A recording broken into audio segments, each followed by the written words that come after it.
दोस्तों नमस्कार। आज जो मैं टॉपिक लेके आया हूँ वो है बिल्डिंग कंस्ट्रक्शन में फैली 10 बड़ी गलतफहमियाँ के बारे में। आज मैं आपको बताने जा रहा हूँ, सचेत करने जा रहा हूँ। नमस्कार दोस्तों, मैं हूँ ओम प्रकाश, एक वास्तुकार, इंटीरियर डिजाइनर और सिविल इंजीनियर। आज हम बात करेंगे उन गलतफहमियों की जो हर सेकेंड साइट पे सुनने को मिलती है। मिथ मतलब जो भ्रम है, जो ना सिर्फ आपके बजट को नुकसान पहुंचाता है बल्कि बिल्डिंग की सेफ्टी और क्वालिटी को भी कॉम्प्रोमाइज़ करके देता है दोस्तों। तो चलिए शुरू करते हैं बिल्टअप कंस्ट्रक्शन के कुछ मोस्ट टॉप मिथ। दोस्तों पहला मिथ तो ये है कि ज़्यादा सीमेंट का मतलब ज़्यादा मजबूत दीवार। लोग सोचते हैं कि अगर सीमेंट ज़्यादा डाल देंगे तो दीवार और कॉलम ज़्यादा मजबूत होगा, पर दोस्तों सच ये है कि सही मिक्स रेशियो ना होने से क्रैकिंग और श्रिंकेज प्रॉब्लम दोनों ही आ जाता है।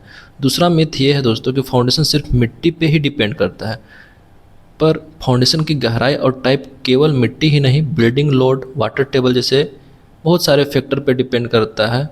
हर साइट का सॉइल टेस्ट, इसलिए बड़े बिल्डिंग जब कंस्ट्रक्ट करते हैं तो हम बनाते हैं सॉइल टेस्ट कराते हैं। तीसरी मिथ ये है दोस्तों कि हर कॉलम बराबर साइज का होना चाहिए। कॉलम का साइज स्ट्रक्चर के लोड और कॉलम की दूरी पर डिपेंड करता है। हर कॉलम का साइज एक जैसा होना ज़रूरी नहीं है।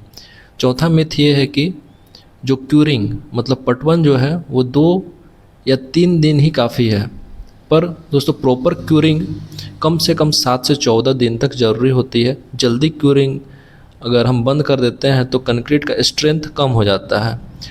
पांचवा मिथ ये है कि स्टील जितना भारी हो उतना अच्छा, पर दोस्तों क्वालिटी और ग्रेड सबसे इम्पोर्टेंट होता है। हर जगह 12 mm, 16 mm या 20 mm का स्टील यूज करना ज़रूरी नहीं है।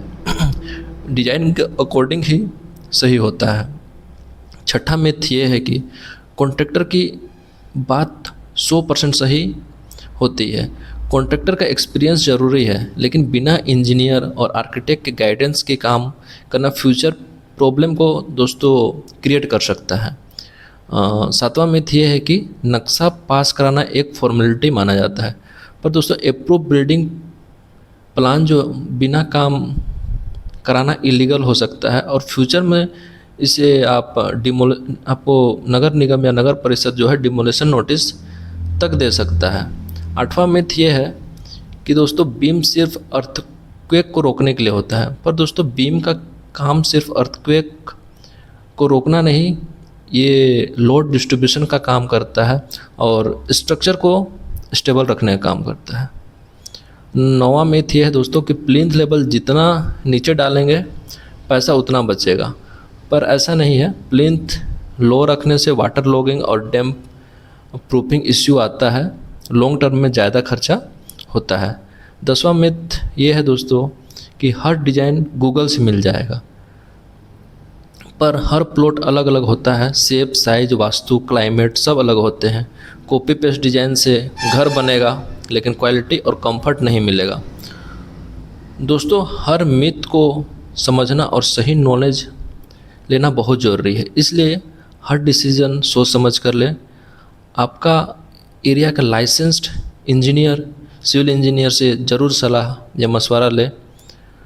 और दोस्तों वीडियो पसंद आए तो लाइक और शेयर करें, और नया कंस्ट्रक्शन टिप्स के लिए चैनल को सब्सक्राइब ज़रूर करें। अगर आप भी घर बनवा रहे हैं और कन्फ्यूजन में हैं तो कमेंट करके पूछिए। और दोस्तों मेरा कॉन्टैक्ट नंबर जो आपको स्क्रीन में दिख रहा है 9090559463 पे आप कॉन्टैक्ट कर सकते हैं और आप हमसे नक्शा बनवा सकते हैं।